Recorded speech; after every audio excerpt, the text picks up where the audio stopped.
Fala galera, boa noite, sejam bem-vindos à aula de hoje. Vamos dar sequência ao nosso estudo sobre Introdução ao Estudo de Direito. Vamos lá, essa aula está sendo gravada ao vivo para os meus alunos da Católica, ferinhas do baile. Então, obviamente, o objetivo é atender a eles. Então, você que está assistindo aí, obviamente, tu vai poder revisar, mas as perguntas serão feitas e a aula vai ser tida como normal. Então, a prioridade, obviamente, é quem está aqui, ok? Vamos lá. A aula de hoje é sobre técnica jurídica.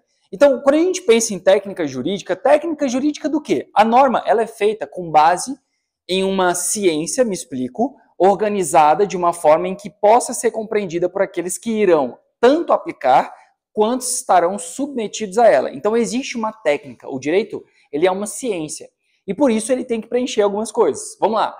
Eu tenho que identificar a forma, o meio, o instrumento e os procedimentos. O código ele é organizado de uma forma temática. Então, por exemplo, o Código de Processo Civil, e hoje nós vamos falar bastante de processo civil, ele inicia com os 10 primeiros artigos, trazendo os princípios. Então, do artigo 1º ao artigo 10 são princípios, são bases principiológicas. A Constituição, de igual forma, ela começa identificando os preceitos, princípios, pilares, e depois ela vai chegando em outros temas. O Código Civil começa a falar, e aí, quem é pessoa? Quem é pessoa para o direito? Quem é pessoa ser humano quando tem a capacidade? Quais são os tipos de pessoa jurídica? O que precisa ter para pessoa jurídica? Então, existe uma ordem que vai ser pontuada para essa normativa ser compreendida. Quando eu falo de procedimentos, o processo, ele compreende vários atos. E esses atos somados vão integrar o processo. Então, quando eu entro com processo, eu entro com uma petição inicial. A parte contrária é citada, porque a citação é o ato que dá ciência da existência do processo. Depois, as partes são submetidas a uma audiência de conciliação. Depois, a parte que está sofrendo o processo se defende, contestação. O autor fala novamente, réplica. O juiz organiza o processo, saneamento. Depois eu tenho provas. Então, cada um desses elementos vão ser fases procedimentais dentro do processo em uma fase chamada de conhecimento.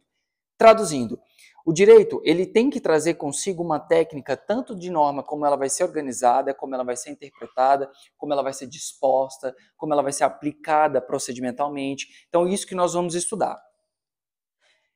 Nós vamos então pensar no seguinte, o direito tido como ciência para uma efetividade daquilo que está se dispondo. O artigo 8º do Código de Processo Civil, então vamos puxar agora umas normativas, vai dizer que a norma tem que atingir o seu fim social, coisa que nós já estudamos nas aulas anteriores, a finalidade social, a função social da norma. Então, por exemplo, o Gabriel fez um contrato. O contrato, é um contrato predominantemente lesivo, quer dizer, a Duda não pode fazer um mau contrato? Bem, ela pode fazer um contrato relativamente ruim, mas não pode ser um contrato que garanta uma vantagem ilícita. Porque o contrato, embora seja um instrumento de vontade entre as partes, deve alcançar uma finalidade social. Então, Davis, olha só, imagina o seguinte, nós estamos falando de um contrato de locação que foi feito no ano de 2020. E tu tinha que pagar de aluguel 12 mil reais, um valor alto. E aí, logo em seguida, nós temos a pandemia. Será que esse valor seria compatível com a realidade, por exemplo, de um shopping que está fechado? Será que eu posso ter uma possibilidade de renegociação ou rediscussão dos termos contratuais? E a resposta é sim.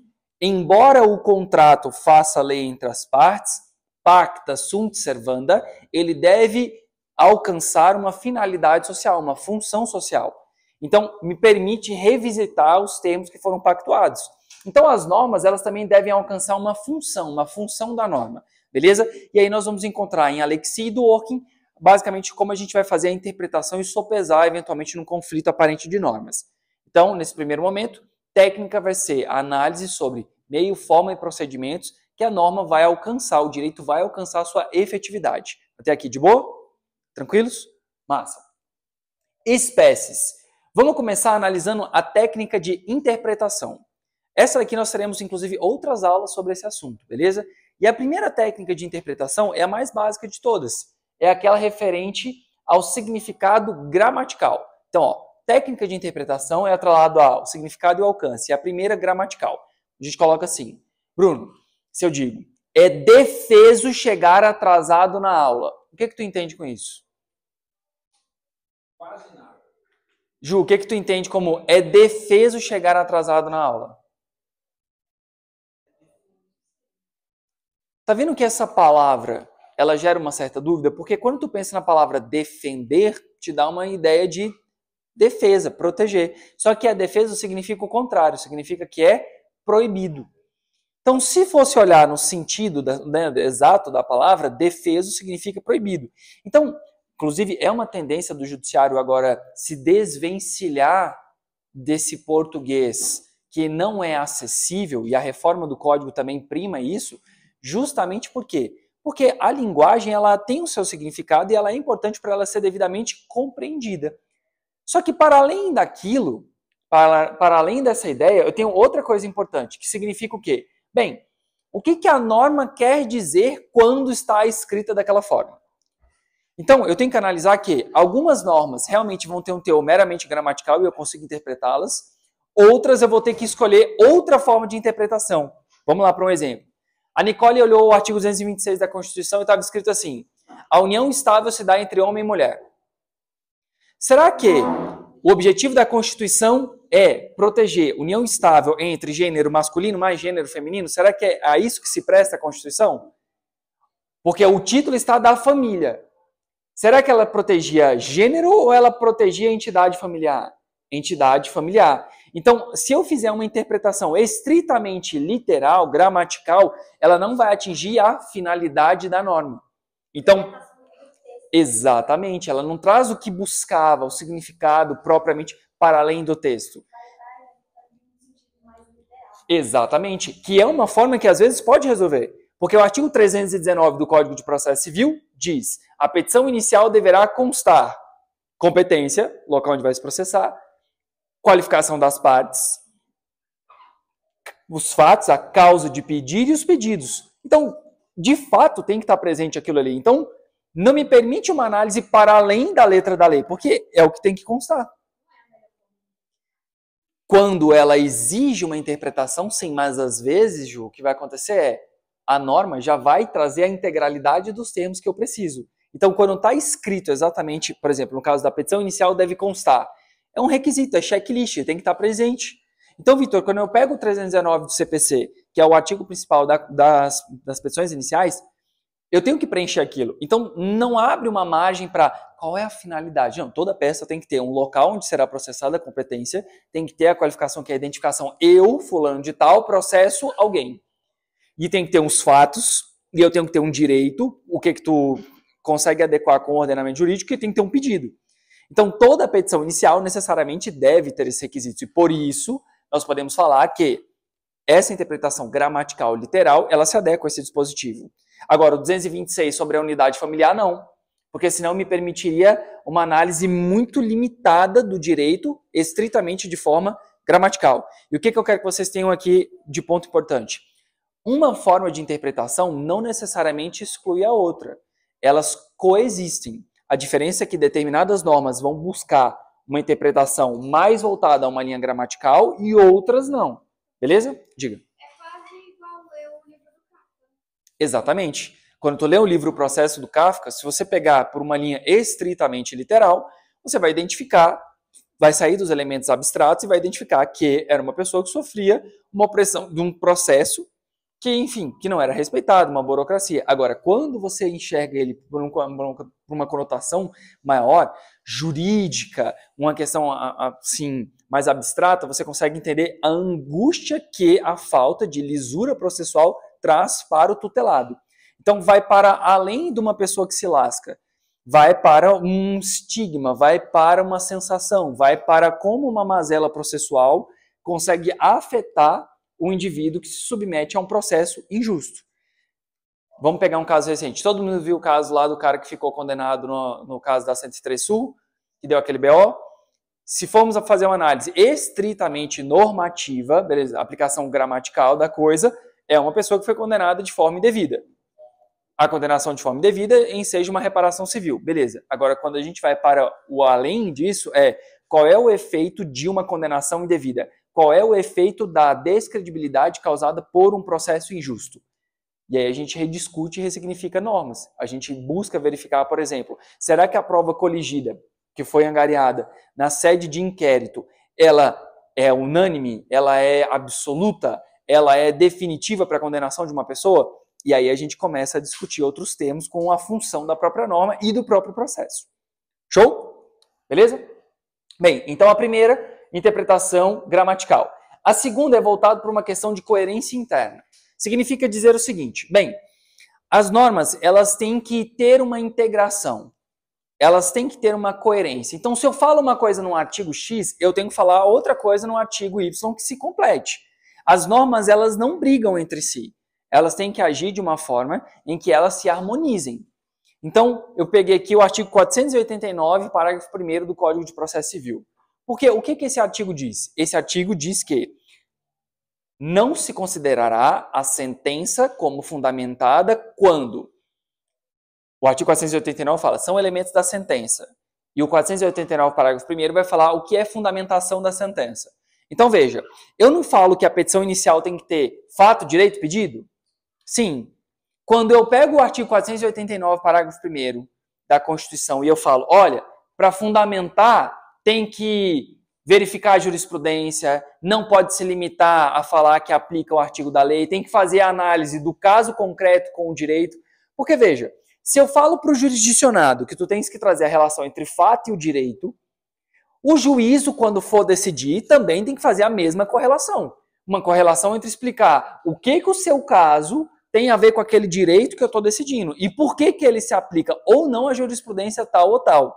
Então é uma questão de coerência interna. As normas devem ser coerentes. Professor, é por isso que eu posso, de forma análoga, pegar uma norma que prevê uma coisa e aplicar a outra que não tem essa previsão específica?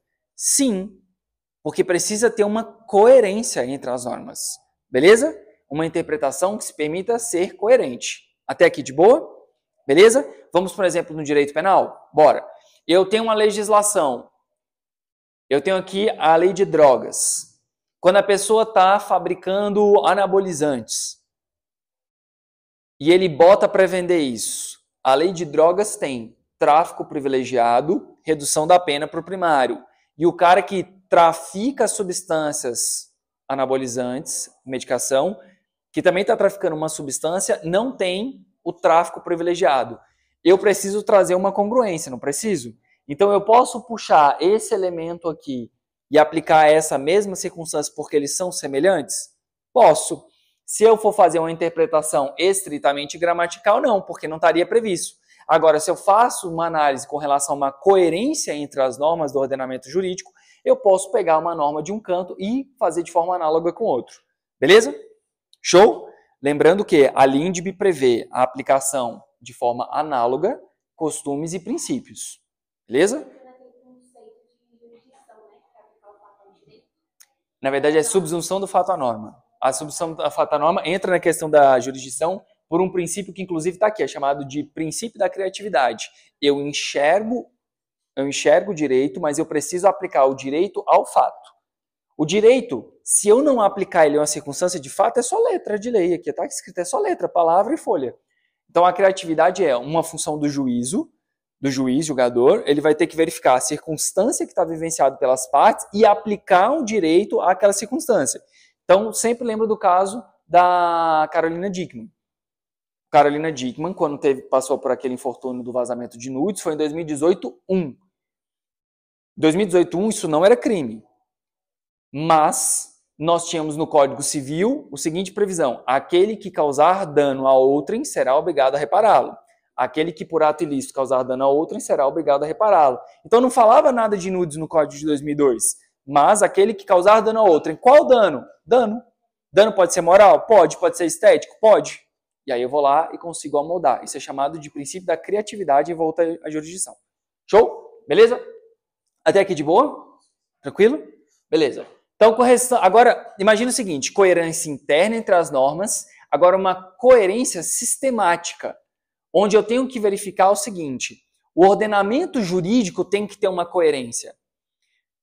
Hoje eu estava fazendo uma petição, e no estado do Rio Grande do Sul, falando sobre a necessidade da aplicação de um tema repetitivo. O que é um tema repetitivo? Um tribunal superior, por meio do tema repetitivo 677, disse o seguinte, olha, se a parte foi lá e depositou o valor para garantir uma dívida, Não quer dizer que ela está isenta dos juros de demora. Porque o valor está depositado, mas ela está resistindo. Se não for entregue para o credor, está demorando a alcançar a sua finalidade. Logo, aquele valor precisa ser o quê? Atualizado. Só que esse juízo, ele não estava aplicando um tema repetitivo. Então veja, um juiz de primeira instância estava se recusando a aplicar um tema repetitivo. Isso é um problema.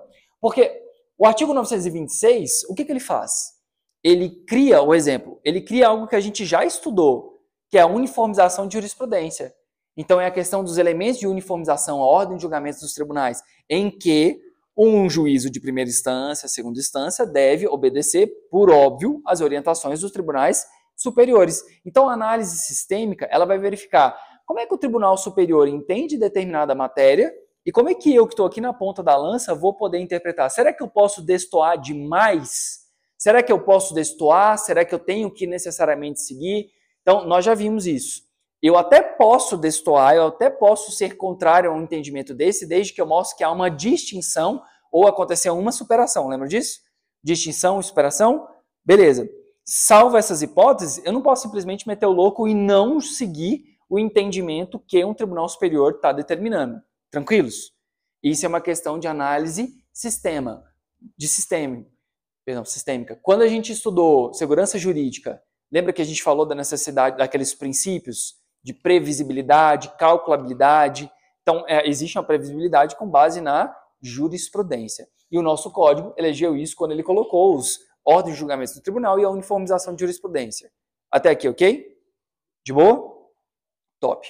E nós temos também a interpretação histórica, e aí é o contexto. Veja, a Constituição de 88, ela vem logo após um período que a história do Brasil vivenciou algumas coisas horrorosas, não foi? Nós tivemos aí 1, 2, 3, 4, 5, ditadura, enfim. Então, essa Constituição, chamada Constituição Cidadã, ela tem um preceito. Veja, a Constituição é de 88, o Código é de 2002 e o Código de Processo Civil é de 2015.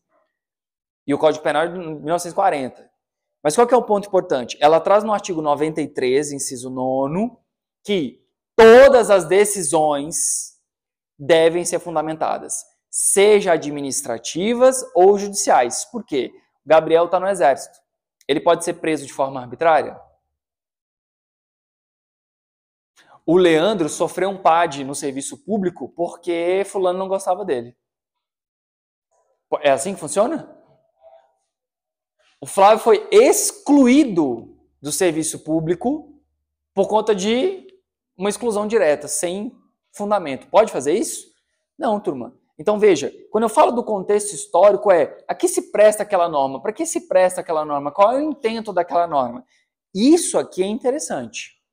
Porque quando eu pego a ideia do contexto histórico, ela serve para ilustrar o que se pretendia aquela norma quando ela foi criada.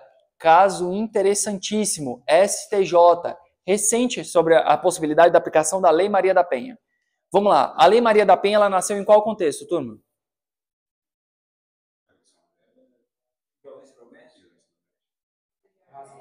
Proteger a mulher, razão do gênero, mulher, dentro do âmbito, qualquer mulher?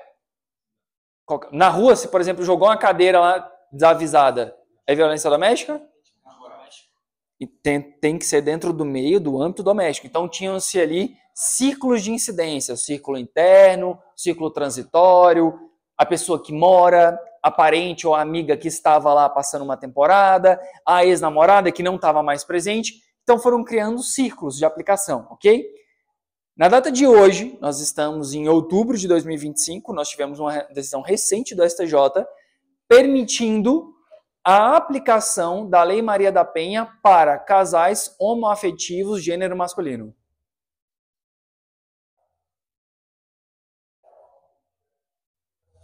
Ué, professor, mas e pode? E esse precedente? E como funciona? Porque a lei, gramaticalmente falando, instituía gênero violência doméstica contra a mulher. Diga.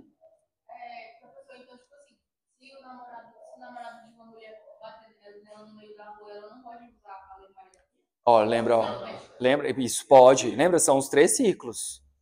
São os 3 ciclos. Não quer dizer que precisa ser dentro de casa, não. Fora também. Os ciclos, assim, ó. convívio imediato, que seria essa namorada. O segundo, aquele transitório. O terceiro são casos das ex. Assim, para exemplificar, não fica restrito só a isso, tá bom? Mas sim, com certeza. Com certeza. Beleza? É de vivência, de convivência. Só que o ponto interessante novo é essa aplicação para casais homoafetivos. E aí a pergunta é por quê? Porque não pode ser gramatical. Porque a norma, ela nasceu para proteger a pessoa fragilizada dentro daquela relação. Fala, Flávio. No caso hoje, professor, uma reportagem de um casal Homoafetivo? homoafetivo, no qual o homem matou a namorada. A ex-namorada? Namorada mesmo. E era homossexual. Foi tratado como feminicídio. Não é a mulher que está sendo tratada como feminicídio. Não, nasceu. Não, é porque aí o que acontece? Não trata mais a questão da biologicamente nasceu no gênero tal. Porque a partir do momento que eu permito, por exemplo, transições de gênero, o direito tem que mudar. Veja, será que o legislador de 1940, quando ele pensou aqui no aborto, e ele falou mulher grávida, ele tinha como prever que hoje uma pessoa trans, mulher, nasceu biologicamente mulher, hoje, estrutura masculina, se identifica como homem, está grávida, se perde a criança por conta de uma conduta praticada por outra, não é aborto? Se eu pensar na gramática, da forma literal, na gramática, falava de mulher grávida. Mas e se eu pensar nesse contexto atual? Tá vendo como a questão gramática não vai resolver a interpretação da norma nesse sentido?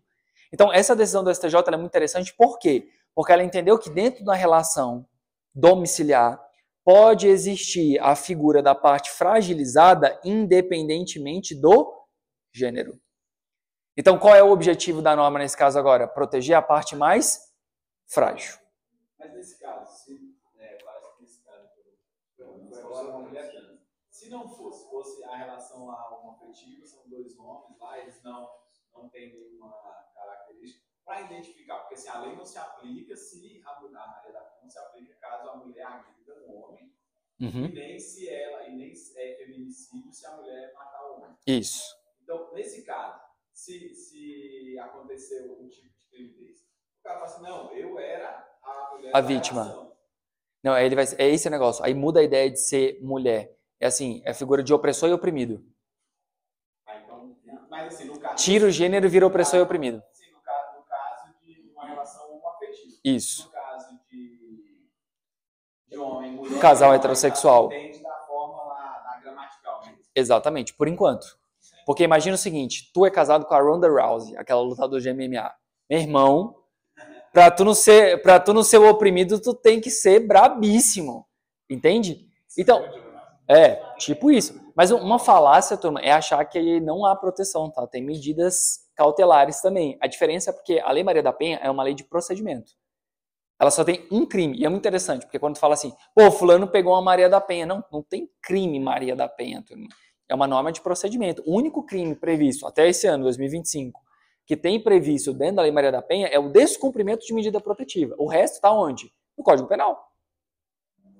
Lesão corporal, tentativa de homicídio, não está dentro da Lei Maria da Penha, está dentro do Código Penal, mas é uma norma procedimental. Uma norma procedimental que, hoje, nós temos uma possibilidade de ampliação da interpretação que não se limita mais à gramática. Porque dentro do contexto histórico que ela foi criada, não era para proteger a parte fragilizada? A partir do momento que eu identifico outro gênero sendo fragilizado, nesse caso seria possível fazer uma interpretação dado a função dela e a criação dela. Fechou?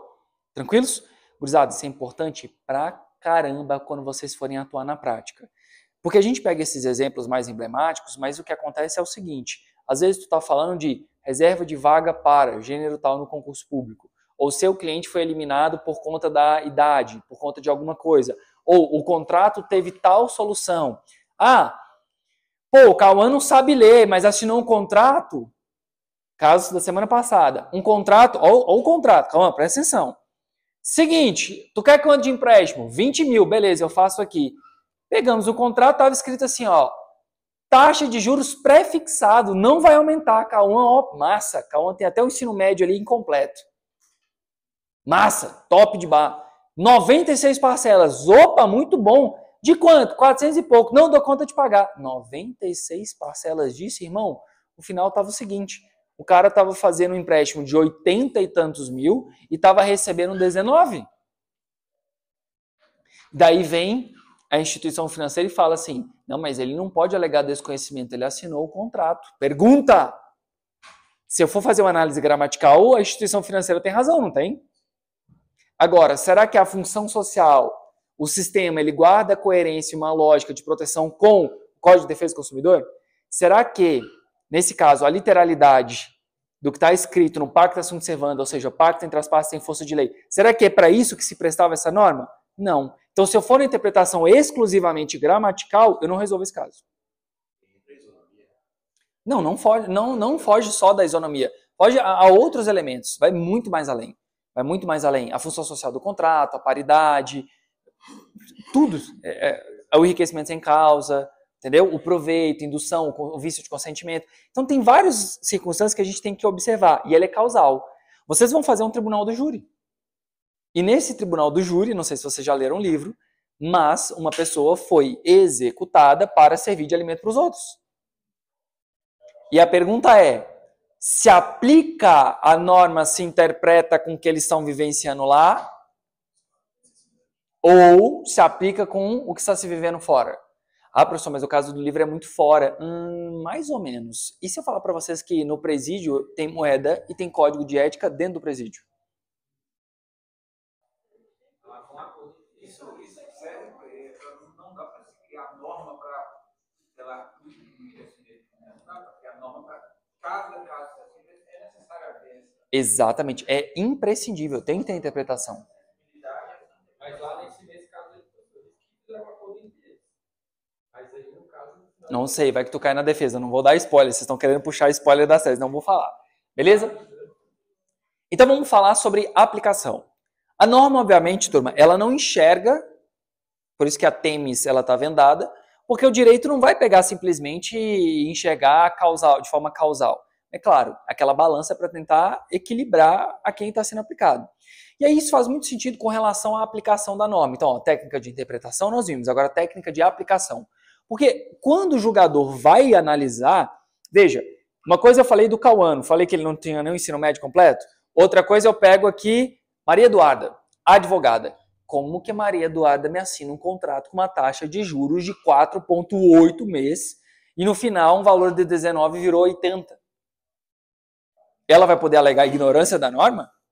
Veja, eu tenho que balizar aqui de uma forma que eu tenha uma medida, no mínimo, que possa considerar a individualidade. Vamos lá. Então, para isso, em termos de aplicação, valoração, ponderação e adequação. Valoração do que está sendo questionado, ponderação entre o efeito, a causa e o que lhe antecedeu. Então, as variáveis que antecederam a causa. E, por último, a adequação. Vamos pegar alguns exemplos. Vamos lá. Vamos pegar aqui do crime. A Rô, ela foi lá, deu um vacilo a uma cebosa de primeira viagem. Beleza? Tranquilo? A Esté é a alma cebosa contumaz. Bandidinha.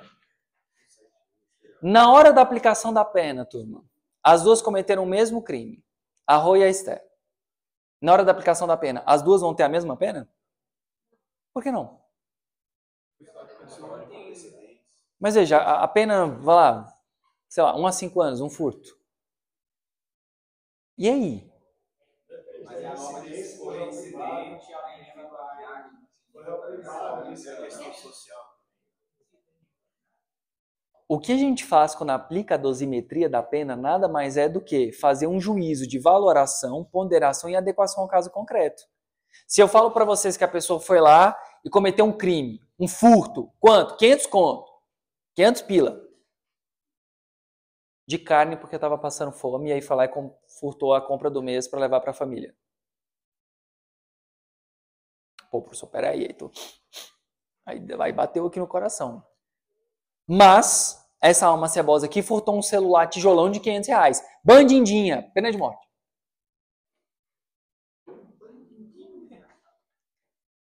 Em termos de valor, 500 é 500, não é? 500 daqui, 500 daqui. O que difere, então? Os dois foram furtos de igual forma, de bens, obviamente, distintos, mas com efeitos e circunstâncias diversas. Então, nesse caso, a dosimetria, a ponderação da aplicação da norma, ela está vista tanto na área do direito civil quanto na área do direito penal. E aí, vamos lá. Valoração. Qual é o grau de reprimenda daquela conduta? Ponderação.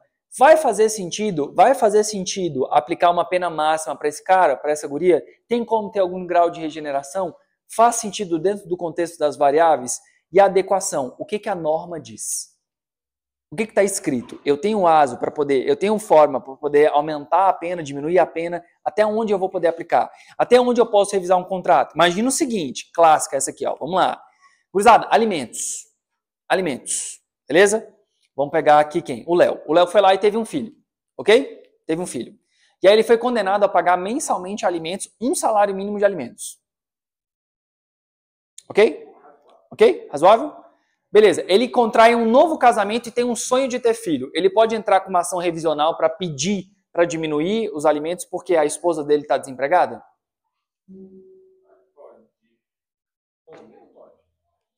Pergunta, quem casou? Foi ele ou o filho dele? Porque as escolhas dele nesse sentido, então, vão impactar diretamente os alimentos da criança que ele tinha anteriormente. Porque agora a gente tem outro problema. O Léo casou e agora ele tem outro filho. E agora eu tenho um problema. Porque, na verdade, eu tenho duas pessoas na mesma condição. Os dois são filhos. O filho que está vivendo com ele não tem condição de desfrutar um salário mínimo de alimentos. Mas o outro que não vive com ele tem isso de pensão. E a pergunta é, e aí? Será que agora eu posso ir atrás da revisão? Será que faz sentido? E aí? Eu não tenho que ter paridade entre os irmãos? Eu não tenho que ter ali a possibilidade de desfrutar as mesmas coisas? Entende? Então, o que acontece? Essa análise de ponderação e adequação à norma, ela vai inevitavelmente buscar um juízo de valor. Então, eu tenho que entender a forma como ela é interpretada e na hora da sua aplicação ela vai ser individualizada e ela vai ser levada em consideração esses pontos. Aplicar o direito, turma, se fosse só ler a letra da lei e aplicar, era a coisa mais fácil do mundo. Tem um professor que vem de curso online, não vou falar o nome, porque isso aqui vai para o YouTube, não vou fazer propaganda de graça. Mas ele tem razão. Inventário não é só aplicar a lei. Inventário é verificar qual é a melhor forma de construir uma solução entre os herdeiros, evitando pagar imposto desnecessário, de uma forma que venha alcançar a sua finalidade. Se for simplesmente pegar e dividir metade, metade, ou um terço, isso é aplicar a lei, não é fazer inventário. Ok? Se for a mera aplicação da interpretação gramatical, uma adequação exclusivamente gramatical, não é fazer inventário, é aplicar o que está escrito. Beleza? Show? Tem aqui, beleza? Massa. Tirei por conta do barulho aqui. Professor, tá, mas ainda eu quero mais um exemplo top para fixar minha cabeça. O Bruno tá assim, eu quero um exemplo bem de... Porque eu entendi a interpretação, professor. Eu quero agora um exemplo de aplicação. Vamos lá. Bruno, o Código de Processo Civil, no artigo 300, diz o seguinte, ó. Para a tutela de urgência ser deferida, é necessário probabilidade e perigo.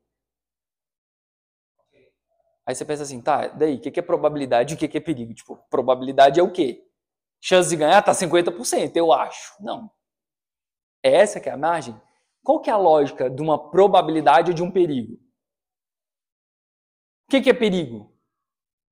Por exemplo, um senhor que está entrando com ação contra um plano de saúde para conseguir um tratamento. Beleza. Tutela de urgência para conseguir o tratamento. Show. Excelente, tem um perigo. Só que ele não pagou a parcela e ele está só querendo o tratamento e ele está com 2 parcelas em atraso. Pô, professor, mas de 12 no ano ele só atrasou 2. Então ele tem probabilidade do direito? O Estado não tem que garantir a saúde? Só que daí calhou da filha da Ju precisar de uma medicação suave, 18 milhões. Perigo a gente sabe, a criança pode ir de arrasta se eventualmente, né, coisa horrorosa, claro. O Estado prevê o direito à saúde, mas será que tem probabilidade para forçar o Estado a pagar 18 milhões no remédio? Entende que a aplicação, então, vai ter que fazer o seguinte, olha, valoração, ponderação e adequação. O Estado tem que custear, beleza. Se eu fosse adequar a norma, está previsto na Constituição. A ponderação e o valor vai analisar. O remédio dela equivale a milhares de vidas que precisam de insulina.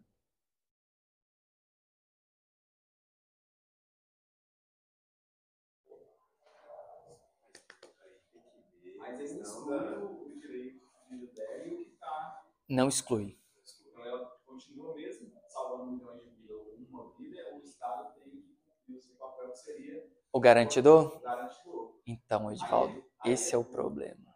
A verba, ele vai ter toda a justificativa de que não tem verba, não tem isso, mas geralmente a justiça anteriormente dava o direito e cobrava que o Estado fizesse. Agora eles criaram várias normas de que para que esse remédio precisa passar por um processo e tal, para que você tenha que provar que realmente só aquele tratamento ali vai salvar a vida, você tem todo isso para poder a justiça determinar que o Estado cumpre o seu papel, que é. Mas ainda assim, esses aí...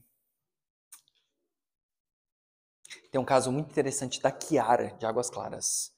Era esse remédio, eu não lembro o nome dele, acho que é Zolmas, uma coisa assim. E aí, ela era 18 milhões, ela conseguiu 9. E aí o ministro Felipe Salomão falou, olha, se ela conseguiu metade, o Estado também consegue metade. Mas aí para outras crianças não foi. Porque não é uma coisa tão simples, entendeu? Quando ele for fazer essa escada de análise da aplicação da norma, a AGU vai recorrer. O juiz de primeira instância deferiu, a AGU vai recorrer. Vai atrás para revisitar isso daqui. Por quê? Porque justamente não é tão simples. Então, quando você tem uma norma igual a tutelas, que fala de probabilidade de perigo, o juízo vai ter que valorar na hora o que é probabilidade e o que é perigo. Entendeu? Porque uma vez que ele gaste 18 milhões de orçamento público, vai ser escola que vai ficar sem renda, vai ser... Então, toda vez quando vocês forem fazer algum tipo de pedido que tenha um conceito abstrato, fecha a ponta para o magistrado. O que tu faz?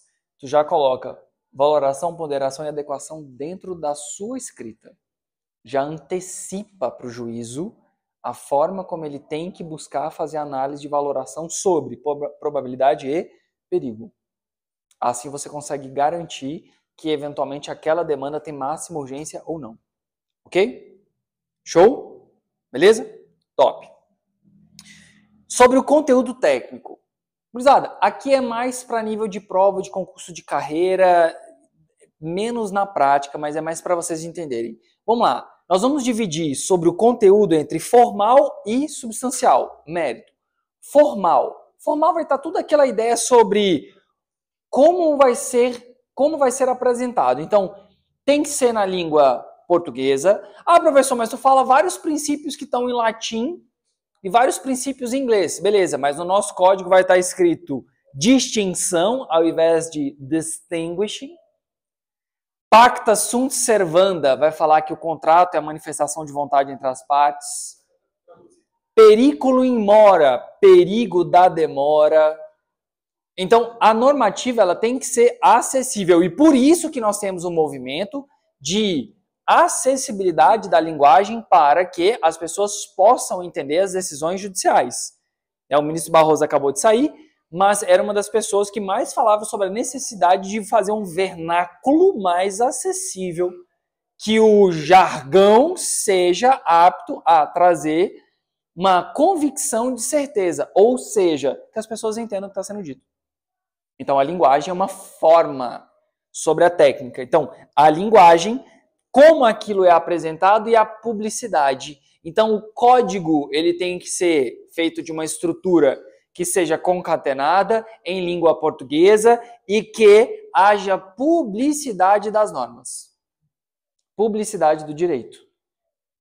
Professor, é por isso que um deputado lá foi lá e conseguiu tantas constituições, tantos códigos. Tem na previsão orçamentária. Eles têm previsão orçamentária para entregar legislações. Porque é uma forma de publicizar, dar publicidade ao conteúdo normativo. Beleza?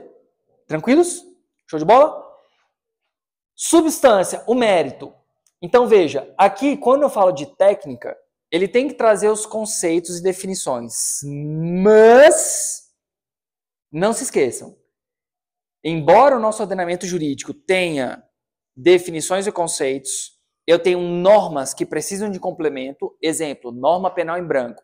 Tráfico de drogas. O que é droga? A Anvisa vai determinar. Ok? Então é um complemento normativo. Outra norma complementa.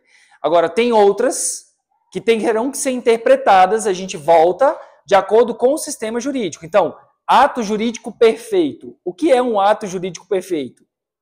Se eu perguntar para qualquer um, é tipo, aquele que eu ganho, porque foi perfeito, então foi top. Para nós é aquele que seguiu o devido processo legal, possibilidade de ampla defesa, contraditório, e seguiu as regras do jogo. Ato jurídico perfeito. Entende que a definição, embora para nós tenha um contexto, ela vai trazer outras variáveis? Quando eu falo de categorias, são as estruturas que a norma vai ser apresentada. Então aqui, contratos. Se vocês abrirem um Código Civil, não vai estar escrito assim, contrato, lá, lá, lá. Não, vai estar assim, ó. Teoria geral, regras gerais, papapá. Aí vai vir contratos aleatórios, contratos típicos, atípicos, típicos, que está escrito, atípicos, o que tu pode inventar. Aí vai ter lá depois, contrato de consignado, vai ter o contrato de consignação é estimatório que chama, viu? Se vocês forem pesquisar no Código Civil, chama de contrato estimatório. Contrato consignado, contrato de seguro, contrato de transporte, contrato de depósito, que é repersecutório. Então, vocês vão encontrar de forma organizada por tópicos, porque é a forma como ele vai ser apresentado em categorias.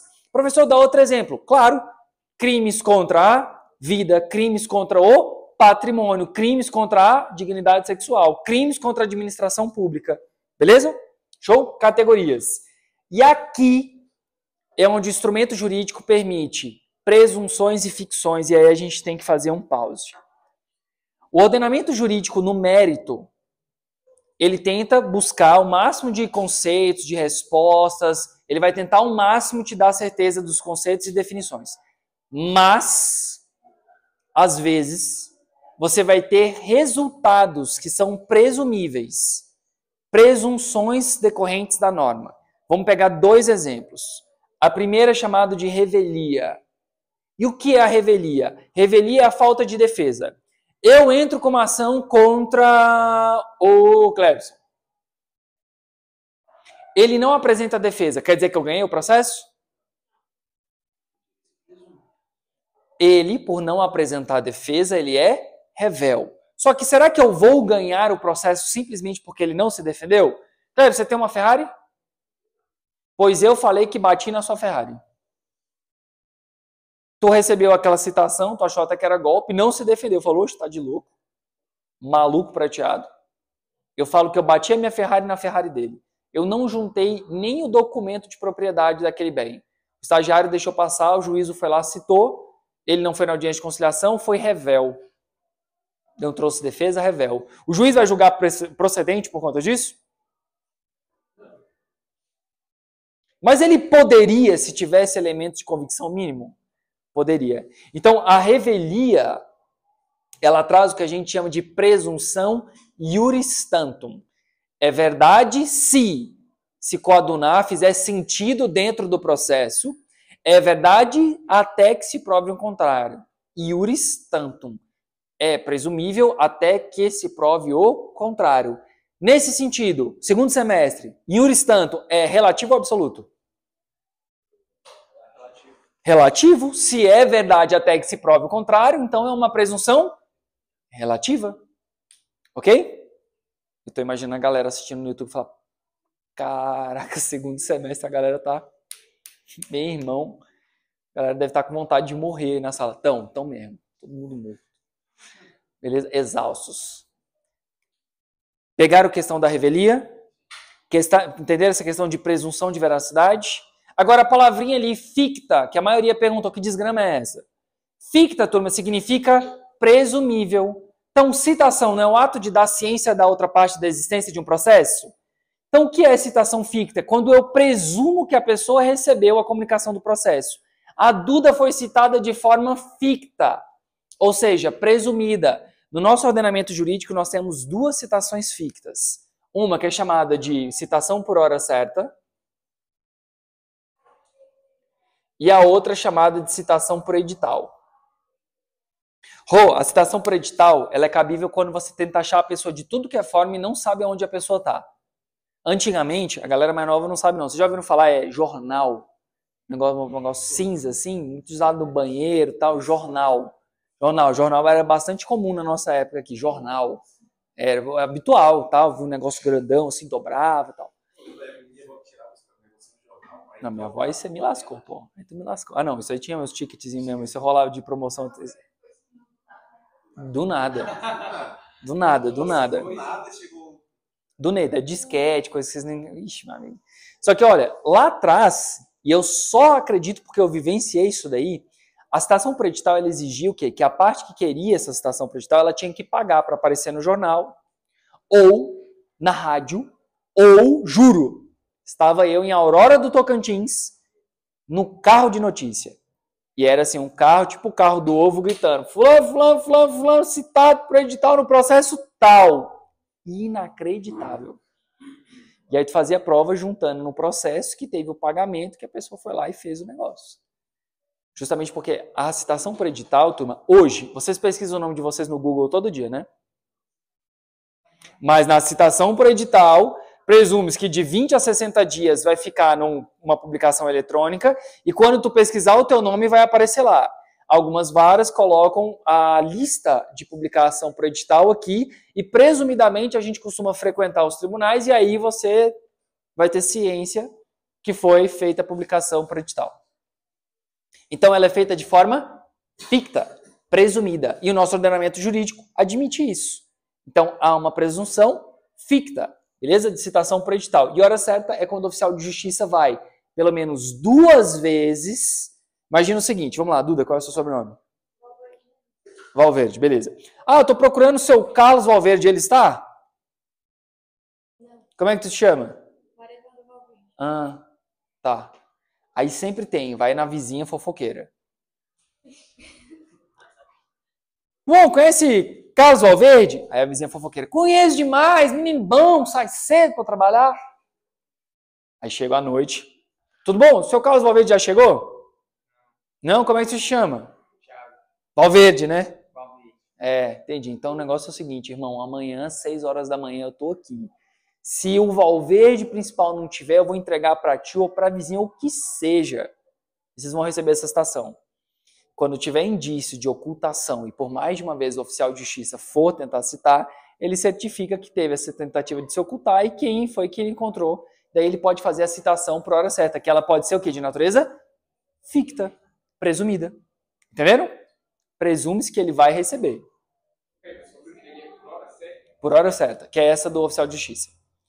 Igual quando o oficial de justiça vai te intimar e aí quem é a pessoa que está sendo intimada não está em casa. Você é o quê? Eu sou a filha. Então tá bom, assina aqui pra mim. Vou deixar aqui pra você. Ele tem que fazer no mínimo 2 vezes. Se ele fez só uma, tá errado. Tem que ser 2 vezes e há indícios de que ele tá dando migué. Vamos saber. Ele tá indo na minha casa, não, mas tudo faz. Bom saber, o cara não entende o Nemo Teneto se DTG. Ninguém é obrigado a produzir prova contra si mesmo. O Tiagão aqui já falou que tem dívidas e débitos. Registrado online.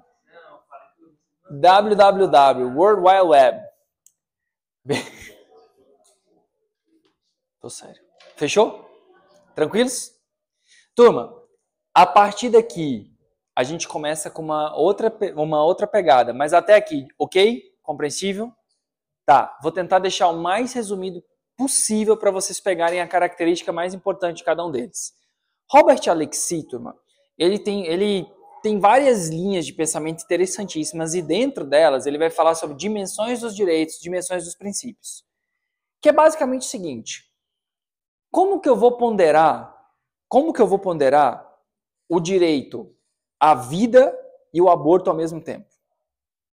Como que eu vou ponderar essa questão da medicação caríssima versus interesse público? Como se pondera isso? Como que eu faço quando existe aparentemente 2 normas que estão conflitando? Então, Alexy, tem que harmonizar. Mas como fazer isso? Então nós vamos colocar Alexis e Ronald Dworkin para poder dialogar e explicar isso para a gente. Alexis, ele vai falar da ideia de dimensão do direito. Então ele vai falar sobre o peso. Um sacrifício versus benefício. Para ele, o benefício tem que ser maior do que o sacrifício na interpretação daquela norma. Então, se tiver um conflito entre dois direitos, o benefício tem que ser maior do que o sacrifício. Ele vai ponderar de forma racional e ele vai fazer uma análise proporcional sobre 3 prismas. Adequação ao caso concreto, necessidade e a proporcionalidade na hora de aplicar essa pena, a pena ou o direito. E essa proporcionalidade vai trazer benefício versus sacrifício. Então veja, todo processo é público? Todo é muito. Mas vamos pensar, como regra, os processos são públicos? Verdadeiro. Será que todo processo necessariamente tem que ser público? Não, professor, porque direito de família é meu problema. Ok. Quando envolve criança, é a proteção da criança. E o inquérito? O inquérito é sigiloso. Por que ele é sigiloso? Para garantir que o alma cebosa não tome condutas antes para evitar que a investigação seja prejudicada. Então eu tenho possibilidade de ter atos sigilosos dentro do processo? Sim. E isso é uma ofensa direta à publicidade dos atos? Veja, se eu pensar público fora do processo, realmente, o público fora do processo não vai ter acesso. Mas quem está dentro do processo vai ter acesso? Vai. Professor, mas veja, eu fiz uma ação de alimentos, ou fulano, sempre tem um parente que está sofrendo uma ação de alimentos, e ele teve as contas bancárias, a declaração de imposto, o cartão de crédito, chama DIMOF, Democred, hashtag fica a dica, que tu pode pedir para pegar todas as operações de cartão de crédito e movimentação da conta dele. Isso não tem um sigilo fiscal da pessoa? Cruzada, o cara tá ocultando o patrimônio, o Léo lá com os filhos dele, versus proteção da criança. Não tem aqui um conflito desses dois preceitos? Proteção fiscal, a questão do sigilo patrimonial, versus manutenção do filho? Então, nesse caso, em atenção a Alexis, vem qual é a dimensão, qual é o princípio que mais vai valer aqui? Proteger essa integridade do sigilo fiscal versus proteger a manutenção dessa criança. Qual que vai ser sopesado? Proteção da criança, racionalmente. Então ele fala sobre dimensão dos princípios e qual que nós vamos ponderar. A regra é uma questão de discussão, ele entra numa persuasão racional. Ele vai, de forma racional, identificar qual deve ser aplicado no caso concreto. Ponto. Uma análise de dimensão dos princípios. Qual vai ser mais importante? Fechou? Obviamente, não preciso dizer que Robert Alexis não é o defensor da pena de morte. Exato. Quase que utilitarista, mas não é porque não é sobre maioria. Mas entenderam essa lógica de Alexis? Ok. Já Dworkin, ele vai pegar e vai fazer uma análise de direito como integridade. Ele vai no campo da moral. O que é o mais correto para tomar de decisão? E Dworkin, ele vai explorar uma hipocrisia social, que a gente já fez isso em sala. Sabe aquela galera que é ferrenhamente contrária ao aborto, mas aí defende no caso de estupro? Defende no caso do aborto medicinal? Então, quando há uma relativização por conveniência, ele expõe uma hipocrisia, porque ele diz, espera, o certo ele tem que ser certo, a questão da integridade tem que ser íntegra. Mas ele explica, ele fala, tudo bem, o grande ponto é que nós temos que fazer uma adequação sobre essa ideia da moral a um contexto. Não é que você está certo ou errado, é que o direito não briga entre si, ele se pondera. E aí ele vai falar dessa ideia de o direito como uma forma íntegra, de integridade, um conceito de integridade, e ele vai falar de 2 preceitos, fit e justification. Professor, a linguagem não foi acessível, não está sendo utilizado na forma correta. Beleza, então vamos traduzir. A adequação, fit, justification, a justificação sobre a aplicação daquela norma. Então ele vai olhar, olha, a adequação. É compatível aplicar essa norma com o caso em concreto? E a justificativa, o motivo, se coaduna com os conjuntos de normas que nós temos como normas escolhidas pelo povo? Se sim, eu posso flexibilizar e aplicar, mesmo que haja uma vedação. Professor, ainda não entendi. Vou explicar para vocês. Quando eu falo de aborto de feto anencéfalo, está previsto no Código Penal essa disposição? Resposta, não. Esse é o problema, Leandro. Sabe por quê? Porque a gente acha que está e na verdade não. O aborto dentro do Código Penal tem duas previsões que são despenalizadas. Qual? Quando eu tenho um aborto sentimental, fruto de crime contra a dignidade sexual, mais o aborto medicinal, quando o feto coloca em risco a vida da mãe. Essa terceira hipótese do feto anencéfalo é uma construção jurisprudencial, quando não há expectativa de vida. Então, olha como teve que haver uma ponderação. Olha a ponderação aqui. O nosso ordenamento jurídico permite a modalidade de aborto de interrupção da gravidez? Permite duas exceções. Então já não é um ordenamento jurídico que veda integralmente. A justificativa dentro do contexto das outras normas, ela permite ter essa ponderação entre o direito à vida do feto versus a proteção da genitora? Sim. Então, a consequência da interpretação da norma, a ponderação, ela vai ter uma análise onde vai ser congruente e coerente com o ordenamento jurídico, tendo como pilar a dignidade. Neste caso, dignidade de quem? Do feto ou da mãe? Da mãe. E aí ele diz que as normas não brigam, elas se ponderam. Uma hora eu aplico um, outra hora eu posso aplicar outro. Fala.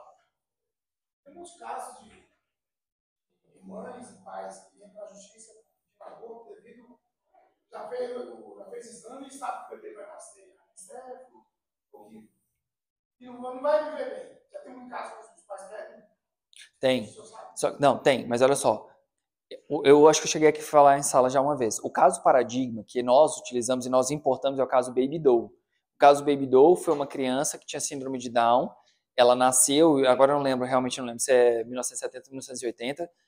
E aí a criança nasceu, mas ela tinha complicação e aí ela precisava fazer uma cirurgia. Quando foi informado para os pais falaram assim, não quero não, precisa não. E aí o hospital foi lá e recorreu. Aí o juiz falou, os pais decidem. Aí a segunda instância manteve a decisão, obviamente a criança veio a óbito, e aí a Suprema Corte Americana falou sobre expectativa de vida versus qualidade de vida.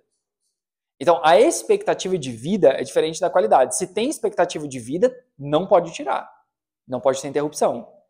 Qualidade de vida é outra coisa. Se não tem expectativa, quer dizer que não vai viver. Aí pode tirar.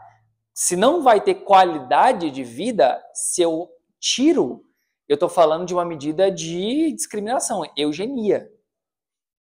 Lembra que quem foi que fez isso aí já no passado, né? Essa limpeza genética biológica, beleza? Então, seria uma medida de eugenia. Entendeu? Show? Top? A sua pergunta ficaria mais difícil de responder quando você pega e pergunta o seguinte, professor, mas e aqueles casos de vítima de crime contra a dignidade sexual que a justiça impede? Crianças, igual a gente teve um caso recente, uma criança estava grávida do pai por crime, e aí neste caso, o Estado estava vetando que ela tirasse a criança. O que tem a ver político entrando nesse negócio? O Código Penal é claro, permite, ponto. Que desgrama foi essa do juiz contrário à lei e uma bancada protegendo isso, entendeu? Isso é esquisito. E aí, obviamente, veja, ela não se coaduna em nenhuma dessas hipóteses, porque não vai guardar congruência. Seria a imposição de preceitos de uma minoria frente a uma coerência normativa, entendeu? Show? E obviamente que ela pode tirar depois, né? Claro. Não, acho que foi resolvido na segunda instância. Não chegou a ir para o Tribunal Superior, não. O Tribunal Superior, em tese, nem deveria responder isso daí, porque é uma coisa óbvia, entendeu? Nem deveria passar, na verdade, nem deveria passar na primeira instância, porque já está bem claro. Exatamente. Mas aí tem o juiz da tenta e consta as decisões do juiz para fazer o ato. Que tem que ser, em certa feita, o juiz de primeira instância ele é muito importante, porque às vezes ele vai tentar buscar uma distinção do caso com a lei. Mas existem casos que, convenhamos, que daí ele excede largamente a jurisprudência e a coerência do ordenamento jurídico. Mas isso é natural, isso vai acontecer. O que não pode acontecer é o que teve de movimento posterior. Quer ver uma parte da sociedade aderir àquilo ali, não, calma. Aí, way too much. Isso, aí foge da alçada e vira outra coisa, vira palco. Beleza? Então, ó, para do working, integridade, o direito tem um pilar e aqui eu vou fazer uma ponderação entre as normas. Para Alexi, os princípios têm dimensões e peso, então vai ser uma análise racional, verificando 3 elementos: adequação, necessidade e proporcionalidade. Maior benefício, menor sacrifício. Ok? Show? Top. E aí agora para a gente fechar, nós vamos falar, olha que interessante, uma correlação para a gente poder interpretar. A LINDB, a Lei de Introdução às Normas de Direito Brasileiro, vai falar sobre integração. Vai falar como o ordenamento jurídico se comporta, como devem ser integradas e interpretadas as normas. O processo civil, o CPC, ele vai trazer normas predominantemente processuais, porque é o que se presta, o devido processo. E o CPC, turma, vocês que estão assistindo aí e vocês aqui, matéria de processo civil a gente fica brincando, né? Penal, civil é melhor que penal, trabalhista. Mas, gurizada, é unanimidade. Processo é coluna. Processo é a matéria mais importante do curso, porque ela é a coluna. Na falta de norma processual no penal, trabalhista, eleitoral, para onde que a gente vai? Processo civil. Então, norma procedimental. E a Constituição, ela é norma pilar. Então, se a gente analisar com o que tem aqui no quadro, nós vamos entender que a Constituição vai ser o pilar e as demais vão ser a forma de aplicação e interpretação seguinte. Todas as normas devem necessariamente estar compatíveis com a Constituição. Beleza? Show? E aí, agora realmente terminando, 3 pontos. Se alguém falar para você sobre conflito aparente de normas, lembre-se, as normas realmente podem encontrar em algum momento, esse conflito de essa norma versus essa norma. Só que isso é um conflito aparente, circunstancial, porque as normas não brigam, as normas elas existem, elas coexistem. Norma não briga com outra. Se as duas normas são incompatíveis, elas não podem existir ao mesmo tempo. Então, conflito aparente de normas é quando, num certo caso, há uma aparente divergência entre elas, porque as normas não nascem para brigar entre si, ok? Conflito aparente, tranquilo? Solução, ponderação ao caso em concreto. Tranquilos? Show de bola? Massa. Técnica da ponderação. Técnica da ponderação é saber que em determinado momento, quando houver conflito de normas, uma poderá ser ponderada sobre a outra, em detrimento, suprimindo a outra, ok? Técnica da ponderação. Normalmente, costuma-se utilizar como maior referência do working para determinar a ponderação entre as normas. Se eu for utilizar a Alexi, eu vou estar falando sobre dimensão dos princípios. Fechou? Se eu quero utilizar a Alexi na interpretação, eu mostro para o magistrado a forma como eu estou levando a fazer aquela interpretação. Então eu vou lá e coloco os 3 pilares e mostro para ele de adequação, necessidade e proporcionalidade e demonstro a questão de benefício versus sacrifício. Fechou? Obviamente, a Alexi é um pouquinho mais complexo de mostrar, mas também surte um efeito muito positivo. E por último, turma, questão que é cobrada em provas orais de concurso público de carreira. Do que se trata a teoria das escolhas trágicas? Agora vocês têm base suficiente para poder responder. A teoria da escolha trágica, turma, é a escolha que o Estado tem que tomar, onde determinada escolha dele pode primar por um em detrimento de vários, ou seja, em prejuízo de vários, ou tenho que primar, eu tenho que escolher um grupo maior e aquela pessoa individual não vai ser beneficiada. Então, o que é a teoria das escolhas trágicas? Às vezes eu tenho uma criança, uma pessoa que precisa de um tratamento médico super caro fora do Brasil, mas eu não tenho como marcar porque eu preciso escolher um interesse público. O interesse público às vezes não é o individual. Então é chamado de teoria das escolhas trágicas. Aí você já sabe como responder, porque é uma forma como o Estado tem que escolher, ele tem que fazer uma ponderação racional, no caso, conflitando a questão de benefício versus sacrifício social. Entenderam? Topíssimo? Show de bola? Então valeu, galera. Muito obrigado. Até a próxima. Tamo juntos.